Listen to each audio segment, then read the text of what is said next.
Joining me now to talk about the women's vote and the election overall, Tennessee Congresswoman Marsha Blackburn, a Trump campaign supporter. Good to have you with us. Good morning to you. Good to be with you. Thank you. So, a big moment for Melania Trump. Let's start there. She will talk about, as far as we know, her own immigration experience coming here from Slovenia and what it meant to her to become an American. And what else do you expect? I think you'll get some insight into her life as a wife and a mother. And she has certainly given herself to being a really good mother and stepmother. And we hear her talk about Barron and how tender she is with that relationship and how involved she is with the other Trump children, supporting her husband and being involved in their lives and supporting them. And I think she's going to enjoy telling a little bit of her story, Martha, and I think people are ready to hear it. Yeah, and I think she will also talk about what kind of first lady she would be, the kinds of things that she would take on. I mean, let's look at some of the numbers here, because we know that Donald Trump has had a tough time in the polls with women voters, especially college-educated women voters. And there are lots of them in Berwyn, Pennsylvania, and in that area outside of Philadelphia where he really needs to make some headway. Right now, she has 50% of women among presidential likely voters, and he has 36. And just to remind everybody, Mitt Romney, who lost the election, was at 52% with this group. He's got a lot of ground to make up. There is ground to make up. There's room for improvement, and the Trump campaign knows that. What we do know also, Martha, is that national security, economic security, and health care are the top three issues with women.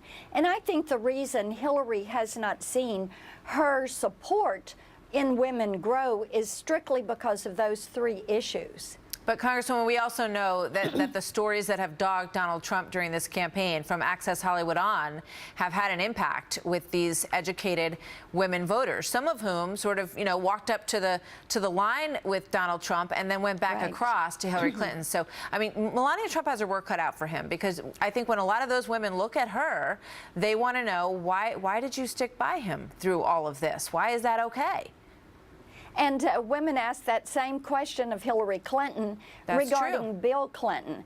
And for Melania, this is going to be an opportunity for her to say, look, I don't defend what my husband said, but look at what Hillary Clinton does and has done, and how she would conduct herself as president.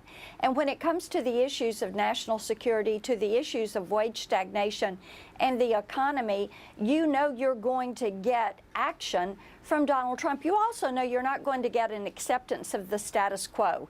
And that troubles women. They want to see change in Washington. I hear you, but you know, this is what I've heard from the campaign really across the board since the beginning, and I've been asking them this question for a long time. Why isn't there more specific outreach to women? And they always say the same thing, that women care about what everyone else cares about, which I believe is true, but it's not demonstrated in the numbers. So clearly, you know, if you're trying the same tactic over and over and it's not working, you got to try something different. So rolling this appearance out by Melania Trump may be that, but there's 5 days to go. Why didn't this happen a long time ago? I don't know the answer to why it didn't happen earlier. I do know that Ivanka Trump and some of the female surrogates have done a good job being out there, but Martha, there is always going to be room for improvement. And many women have supported Hillary or wanted to support Hillary because they felt like it would be historic to have a female president. But I'm beginning to hear from women who are independent voters, who are in the workplace, who are so dissatisfied with the way she has run her campaign. They are very concerned about the Clinton Foundation. Many of them know I've had that investigation at the congressional level going of that foundation for over a year, for months now, and they are asking questions about that because they don't like the way that sounds. And the honesty factor is also something that concerns them about Hillary Clinton. Let's play this soundbite from President Obama, because he's trying to tap into something with the male vote, and he's basically saying that there's some sexism going on out there. Watch this. There's a reason why we haven't had a woman president before. And I think that sometimes, you know, we're kind of trying to get over the hump. I want every man out there who's voting to kind of look inside yourself and ask yourself, well, if you're having problems with this stuff, how much of it is, you know, that we're just not used to it?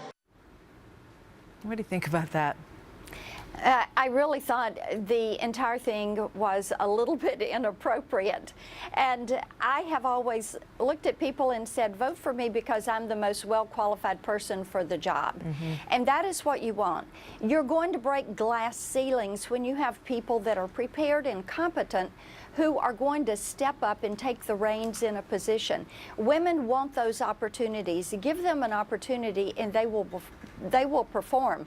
But do not promote somebody and do not vote for somebody strictly on gender. You want people to excel when they get that opportunity. That is how you break glass ceilings.